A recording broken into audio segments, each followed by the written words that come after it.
Biden's Build Back Better legislation contains what amounts to as a vehicle kill switch requirement for automobile manufacturers.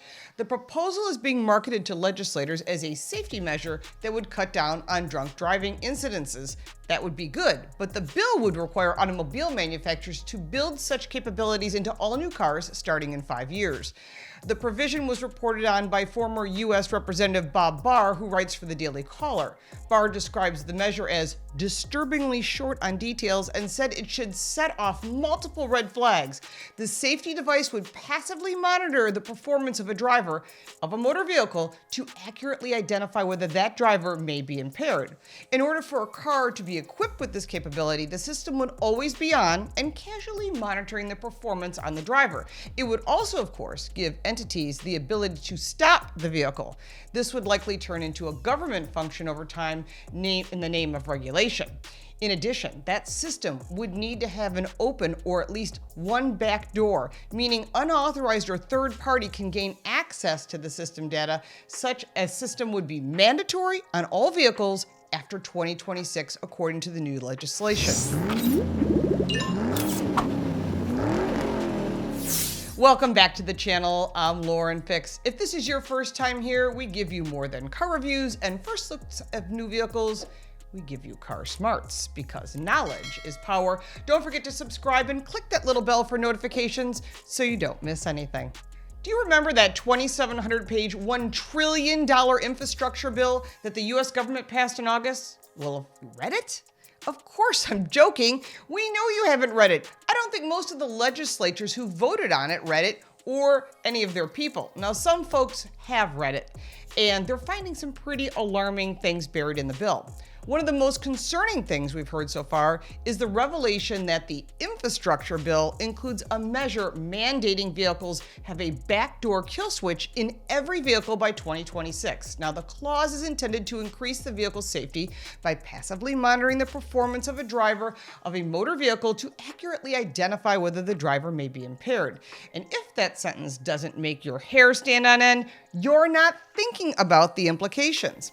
By 2026, vehicles sold in the U.S. will be required to automatically and silently record various metrics of the driver's performance, which includes listening to you in your car, tracking your eyes, and then making a decision, absent of any human oversight, whether the owner will be allowed to use that vehicle. Even worse, the measure goes on to require that the system be open to remote access by authorized third parties at any time, maybe insurance companies. The passage in the bill was unearthed by former Georgia Representative Bobb Barr. Barr notes correctly that this is a privacy disaster in the making. Not only does it make every vehicle a potential tattletale, possibly reporting minor traffic infractions, light speeding, or forgetting your seatbelt to authorities and your insurance company. But tracking that data also makes it possible for bad actors to retrieve that because it's open. More pressing than the privacy concerns, though, are the safety issues. Included is an automatic kill switch with internet access. Now, we all know that hackers have accessed cars before, and they can access this system. And this represents an obvious scenario that a malicious agent could disable your vehicle remotely with no warning. And if the remote access part of the mandate doesn't come to pass, the measure is still astonishingly short-sighted. Furthermore, there is no detail in the legislation about who should have access to the data collected by the system. Would police need a warrant to access the recorded data? Would it be available to your insurance company or maybe medical professionals? If someone is late on a car payment, can the lender remotely disable the vehicle? They already have that. Certainly beyond concerns of who would be allowed official access, there's also once again the ever-present fear of hackers gaining access to your data, which security professionals will know actually has happened, and it's going to happen again. As Barr says, the collected data would be a treasure trove of data, all in the manner of entities, none of which have your best interests at heart. Here's the bottom line. The Privacy Amendment refers to the Fourth Amendment in the United States Constitution that protects citizens from unreasonable search and seizure. It assumes people enjoy a right in privacy in certain places and protects them against invasion by government agents. The Privacy Amendment applies to places where there is an expectation of privacy by the general population, including your car. Now, Barr also anticipates challenges to the measure from the Fifth Amendment, which is the right not to have self-incrimination, and the Sixth Amendment, which is right to face one's accuser on those grounds. He also goes on to comment on the vagueness of the legislation. Now it's time to speak up. If you got value from this video, give it a like and subscribe for more videos like this one. I am sure you have comments and I'm sure you're ticked off.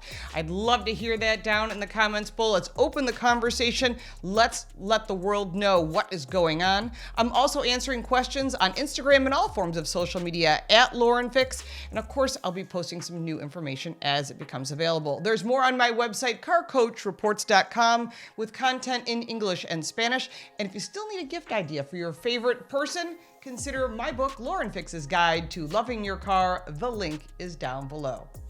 I'm also co-hosting a podcast called Total Car Score, where we go behind the scenes and we talk to the automotive industry and find out how it ticks. Hopefully you'll join us. Thank you so much for watching, and we'll look forward to seeing you next time.